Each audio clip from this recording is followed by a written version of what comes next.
உழுதுண்டு வாழ்வாரே வாழ்வார், மற்றெல்லாம் தொழுதுண்டு பின் செல்பவர் என்று வேளாண் பெருமக்களினுடைய இன்றியமையாமை உழவு எனும் அதிகாரத்தில் அருங்குரட்பாக்களாக தந்த சென்னா போதார் திருவள்ளுவ பெருந்தகையின் பெயரால் முத்தமிழ் அறிஞர் டாக்டர் கலைஞர் அவர்களால் நிர்மாணிக்கப்பட்ட எழில் குலுங்கும் வள்ளுவர் கோட்டத்தில் பராசக்தியும் மனோகராவும் அதனைத் தொடர்ந்து எண்ணற்ற திரை காவியங்களையும் தந்து கலை உலகில் அழியாத புகழை பெற்று இமயத்தின் சிகரமாக கால கல்வெட்டாக திகழ்கிற அண்ணன் கலைஞர் அவர்களால் வாரிக்கு பார்க்கப்பட்டவர்கள்தான் நடிகர் திலகமாகட்டும், மக்கள் திலகமாகட்டும், ஜொலிக்கும் நட்சத்திரங்களை உருவாக்கி தந்த அந்த தலைவன் எழுப்பிய இந்த வியத்தகு மாளிகையில் அரிசி உயிரின் மறுபெயர் என்ற தலைப்பில் தயாரிக்கப்பட்டிருக்கக்கூடிய திரைப்படத்தில் மதச்சார்பற்ற முற்போக்கு கூட்டணியில் பகைவர்களை வீழ்த்துகின்ற போராயுதங்களில் ஒருவராக கருதப்படுகிற இந்திய கம்யூனிஸ்ட் கட்சியினுடைய முன்னணி தலைவர் அன்பு அண்ணன் முத்தரசன் அவர்கள் இந்த காவியத்தில் உழவனாகவே மாறியிருக்கிறார். நடிப்புக்கலை என்பதை அவர் பயின்றவர் அல்ல, ஆனால் இயற்கையாக அவர் கட்டியிருக்கிற தலைப்பாகையும் தொழி உழவு என்றுதான் எங்கள் பக்கத்தில் சொல்வார்கள். அப்படி தொழில் செய்யப்பட்ட வயலில் அந்த நெல்லை வீசுகிறாரே, அது இயற்கையாக பல ஆண்டு காலம் வயலிலே நெல் வீசி இருந்தால்தான் அப்படி நெல்லை வீச முடியும். அதை வீசிக்கொண்டே வருபவர் சின்னஞ்சிறு பிள்ளையாக தொழுவத்திலே கட்டப்பட்டிருந்த தன்னுடைய அந்த மாட்டை விலை பேசி விற்றதற்கு பின்னரும் அதை போய் முகத்தை நீவி கொடுக்கின்ற பாசத்தை பொழிந்து எல்லை காக்கும் ராணுவத்தில் படை வீரராக உலவி நாட்டை காக்க படையில் சேர்ந்தேன், இந்த மண்ணை காக்கவும் வேளாண் பெருமக்களின் உரிமைகளை காக்கவும் நான் களத்திலே நிற்கிறேன் என்று நான் மதித்து வருகிற எண்ணற்ற வெள்ளித்திரை நட்சத்திரங்களின் பெயர்களை அடுக்கிக் கொண்டே போகலாம். அந்த வரிசையில் ஒரு குணச்சித்திர நடிகராகவும் ஆவேசத்தை வெளிப்படுத்தி எதிரிகளோடு மோதுகிற காட்சிகளில் தத்ரூபமாக அப்படிப்பட்ட வீர செயல்களை புரிகின்றவராகவும் இன்னும் திரையுலகில் உன்னதமான இடத்தை பெறுகின்ற பிரகாசிக்கக்கூடியவரான என் கிராமத்துக்கு பக்கத்து ஊரிலே இருந்து வந்து இந்த கலை உலகிலே முத்திரை பதித்து வருகிற ஆருயிர் சகோதரர் தாமரைக்கனி அவர்களே, சமுத்திரக்கனி அவர்களே, இந்த நிகழ்ச்சிக்கு வந்து பெருமை சேர்த்திருக்கின்ற தமிழக அரசினுடைய துணை முதலமைச்சர், இளைஞர் பட்டாளத்தை வார்ப்பித்து வழிநடத்தி வருகிற எதிர்வரும் தேர்தல் களத்தில் பகைவர்களை வீழ்த்துவதற்கு இப்பொழுதே சல்லடம் கட்டிவிட்ட பாசமிகு சகோதரர் உதயநிதி ஸ்டாலின் அவர்களே, இந்த மேடையிலே அமர்ந்திருக்கின்ற அரசியல் இயக்கங்களினுடைய தலைவர்களே, திரையுலக இயக்குநர்களே, செம்படை வீரர்களே, செய்தியாளர்களே, தொலைக்காட்சி ஊடக நண்பர்களே, கலை உலகில் பிரவேசித்திருக்கிறார் அண்ணன் முத்தரசன் அவர்கள். எந்த பயிற்சியும் முன் அனுபவமும் கிடையாது. ஆனால் அந்த கதாபாத்திரமாகவே மாறிவிட்டார் என்பதை ஒரு சில நிமிடங்களிலேயே உணர முடிந்தது. இந்த மண்ணுக்கு போராடி கண்ணீர் சிந்தி வியர்வை சிந்தி ரத்தம் சிந்தி வாழ்க்கையே போராட்ட களங்களாக்கிக் கொண்ட தீராதி தீரர்கள் இந்த அரங்கத்திலும் நாடெங்கிலும் இருக்கின்ற போது இந்த தமிழ்நாட்டையே பாதுகாப்பதற்காக நான் ஒருவன்தான் அவதரித்திருக்கிறேன். நான் தான் தமிழ்நாட்டினுடைய முதல் பாதுகாவலன் என்று ஜம்பக்குரல், ஆணவக்குரல் 2 நாட்களாக ஒலித்துக் கொண்டிருக்கிற வேளையில் உண்மையாக இந்த மண்ணை காக்கின்ற போர்ப்படை வீரர்கள்தான் இந்த மேடையிலும் எதிரிலும் அமர்ந்திருக்கக்கூடியவர்கள் என்பதை நான் நினைவுபடுத்தி, அரிசி திரைப்படத்தில் சிம்பனி இசை வைத்து உலக புகழ் பெற்றாரே அண்ணன் கலைஞரால் இசைஞானி என்று பெயர் சூட்டப்பட்ட அந்த மாமேதையினுடைய தயாரிப்பிலே அவர் அமைத்து தந்த இசை பாடல்கள் இதயத்தை கவர்வதாக அமைந்திருக்கின்றன.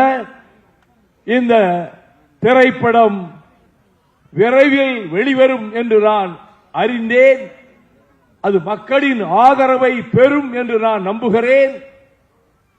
விவசாய மக்களுக்கு, உழவர் பெருங்குடி மக்களுக்கு ஒரு அரிசிதான் உலகத்தை காப்பாற்றுகின்ற உயிர்கருவி என்ற தத்துவத்தை தருகின்ற இந்த காவியம், திரை காவியம் மகத்தான வெற்றி பெறுவதற்கு தமிழகத்திலே வாழ்கிற கோடானு கோடி விவசாய பெருமக்கள், நான் திரைப்படங்களை பார்க்க வாருங்கள் என்று எந்த மேடையிலும் இதுவரை நான் விழித்ததில்லை. ஆனால் மண்ணை நம்பி, கலப்பையை நம்பி, கமரையை நம்பி, விதைக்கும் விதைகளை நம்பி உலகத்தை வாழ்வித்துக் கொண்டிருக்கக்கூடிய, பசிப்பிடி போக்குகின்ற மருத்துவர்களாக திகழ்கிற விவசாய பெருமக்கள், நீங்கள் திரையரங்குகளுக்கு வர வேண்டும்.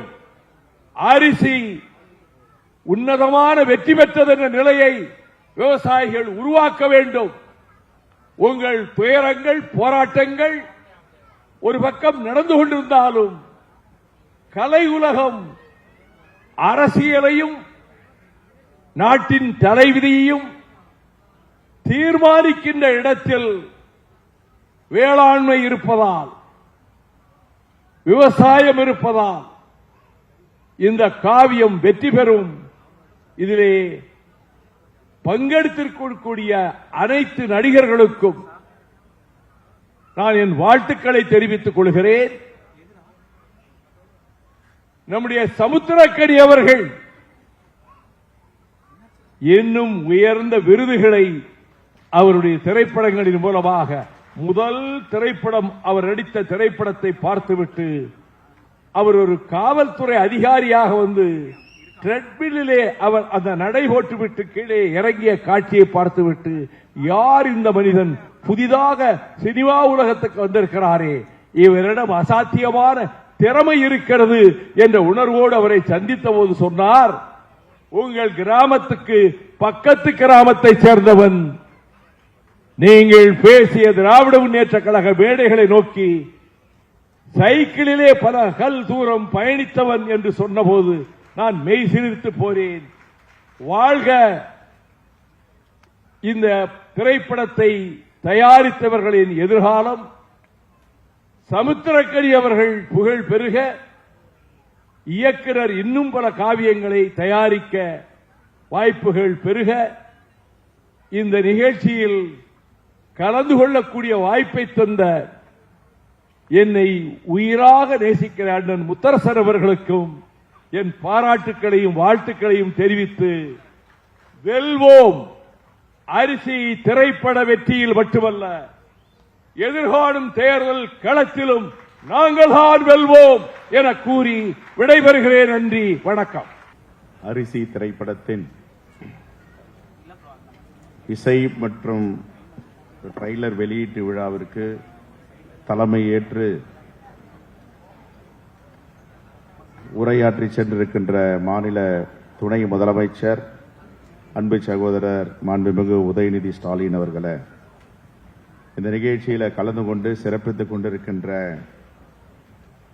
திரைப்பட இயக்குனர், திரைப்பட நடிகர் என் அன்பு சகோதரர் சமுத்திரகனி அவர்களே, விடுதலை சிறுத்தைகளின் தலைவர் எழுச்சி தமிழர் அண்ணன் தொல் திருமாவளவன் அவர்களே, இந்திய கம்யூனிஸ்ட் மார்க்சிஸ்ட் கட்சியின் மாநில செயலாளர் தோழர் பே சண்முகம் அவர்களே, இந்திய கம்யூனிஸ்ட் கட்சியின் மாநில செயலாளர் தோழர் வீரபாண்டியன் அவர்களே, இந்த நிகழ்ச்சியில கலந்து கொண்டு சிறப்பித்துக் கொண்டிருக்கின்ற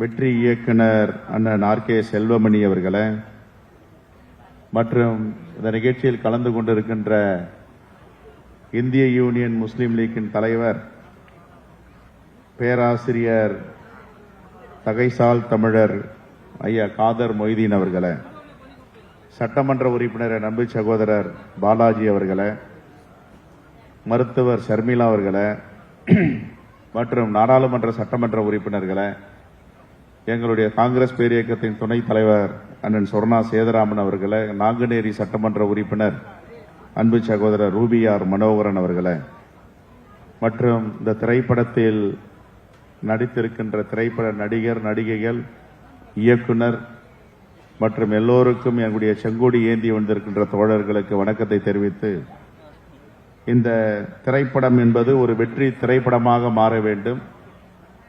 இந்த காலகட்டத்திற்கு எது தேவையோ அதை தோழர் முத்தரசன் அவர்கள் முன்னெடுத்திருக்கிறார். நேற்றைய தினம் கூட ஒரு வேளாண்மை கருத்தரங்கத்தில் நான் கலந்து கொள்ளும் பொழுது, இந்தியாவில் 53.8 மில்லியன் அரிசி பற்றாக்குறை இருக்கிறது. 2023-24 ஒப்பிட்டு பார்க்கும் பொழுது ஒரு ஆண்டும் அரிசியுடைய உற்பத்தி குறைந்து வருகிறது. வேளாண்மை திட்டங்கள் இங்கே இந்தியாவில் சரியாக செயல்படவில்லை. ஒரு பக்கம் இயற்கையுடைய சீற்றம், பருவமழை மாறி பொய்வது, வறட்சி ஏற்படுவது, தட்பவெட்ப நிலை மாறுவது, மண்ணுடைய தன்மையை ஒரு முறமும் தொழிற்சாலைகள் நிறைந்த இந்த நச்சுக்களால் மண்வளம் மாறுகிறது. ஆகவே இப்படிப்பட்ட சூழலில் இந்தியாவில் அரிசி உற்பத்தி குறைந்து கொண்டே இருக்கிறது. 53.8 மில்லியன் மெட்ரிக் டன் பற்றாக்குறை இருக்கிறது என்று ஆய்வறிஞர்கள் அறிக்கை அளித்திருக்கிறார்கள். விவசாயிகள் சேற்றில் காலை வைத்தால்தான் நாம் சோற்றில் கையை வைக்க முடியும் என்று எல்லோருக்கும் தெரியும். ஆனால் இந்த வேளாண்மை துறை தினம் தினம் இந்தியாவில் அழிந்துவதற்கு காரணம் ஒரு நேர்மையற்ற ஆட்சி 12 ஆண்டுகளாக இந்தியாவில் செயல்பட்டுக் கொண்டிருக்கின்றன. ஏற்கனவே வேளாண்மை குடிமக்களுக்கு எதிராக 3 கருப்பு சட்டங்களை நாடாளுமன்றத்தில் எந்த விவாதமும் இல்லாமல், வாக்கெடுப்பும் இல்லாமல் பாஜக அரசு வேளாண்மை குடிமக்களுக்கு எதிராக, விவசாயிகளுக்கு எதிராக அந்த சட்டத்தை கொண்டு வந்தார்கள். இந்தியாவில் உள்ள அனைத்து வேளாண்மை குடிமக்களும், விவசாய பெருங்குடி மக்களும் ஒன்று திரண்டு புதுடெல்லியை முற்றுகையிட்டு 13 மாதங்கள் போராட்டம். அந்த 13 மாத போராட்டத்தில் பல உயிர்கள் பலி கொடுத்தனர். அதற்கு பிறகு மோடி அவர்களுக்கு தெளிவு வந்து, எப்படி இரவோடு இரவாக எந்த விவாதமும் இல்லாமல் 3 கருப்பு சட்டத்தை, புதிய வேளாண்மை சட்டத்தை கொண்டு வந்தார்களோ, அந்த 3 கருப்பு சட்டத்தை திரும்ப பெற்றார்கள். திரும்ப பெறுவதற்கு 13 மாத போராட்டம், 60க்கும் மேற்பட்ட உயிர் பலி, விபத்து, கார் ஏற்றி கொல்லும் அளவிற்கு கொலை நடந்தது. ஆனால் இப்பொழுதும் அமெரிக்காவிடம் வர்த்தக ஒப்பந்தத்தில் இந்திய வேளாண்மை குடிமக்களுடைய வாழ்வாதாரத்தை அடகு வைத்திருக்கிறார்கள். ஆகவே இந்த காலகட்டத்திற்கு இந்த அரிசி என்ற படம் திரைப்படமாக வருவதை விட நாம் இதை பாடமாக எடுத்து விவசாயத்தை நாம் பாதுகாக்க வேண்டும். விவசாய பெருங்குடி மக்களுடைய வாழ்வாதாரத்திற்கு நாம் உறுதுணையாக இருக்க வேண்டும். ஆகவே இந்த திரைப்படம் வெற்றி படமாக மாற வேண்டும், எல்லோரும் பார்க்க வேண்டும். ஆகவே நாங்கள் தமிழ்நாடு காங்கிரஸ் கமிட்டியின் சார்பாக ஒரு நாள் இந்த திரைப்படத்தை வெளியிட இருக்கிறோம் என்று ஏற்கனவே கூறியிருந்தோம். அதற்குரிய செலவையும் தமிழ்நாடு காங்கிரஸ் கமிட்டியுடைய அறக்கட்டளை ஏற்கும். இப்படிப்பட்ட திரைப்படங்களை ஊக்குவிக்க வேண்டும். ஆகவே இந்த திரைப்பட இயக்குநருக்கும் நடிகருக்கும் பொது வாழ்க்கையில் இருந்து கொண்டே திரைப்படத்துறைக்கு வந்திருக்கின்ற தோழர் முத்தரசன் அவர்களுக்கும் என்னுடைய மனமார்ந்த பாராட்டுதலையும் வாழ்த்தியும் தெரிவித்து விடைபெறுகிறேன். நன்றி, வணக்கம், ஜெயின். இசை மற்றும் ட்ரெய்லர் வெளியீட்டு விழாவுக்கு வருகை தந்துள்ள வாழ்த்து சென்றுள்ள அண்ணன் வைகோ அவர்களே, மாண்புமிகு தமிழக முதல்வர் அவர்களே, தற்பொழுது வாழ்த்து விடைபெறுகின்ற சகோதரர் செல்வ பெருந்தகை அவர்களே, விழா மேடையில் இருக்கின்ற தோழர் திருமாவளவன் அவர்களே மற்றும் இந்த திரைப்படத்தின் கதாநாயகன் தோழர் முத்தரசன் அவர்களே, என்னுடைய சகோதரர் திரு சமுத்திரக்கனி அவர்களே, மற்றுள்ள நண்பர்களே, விழாவுக்கு வருகை தந்துள்ள சகோதர சகோதரர்களே, உங்கள் அனைவருக்கும் என்னுடைய முதற்கண் வணக்கம்.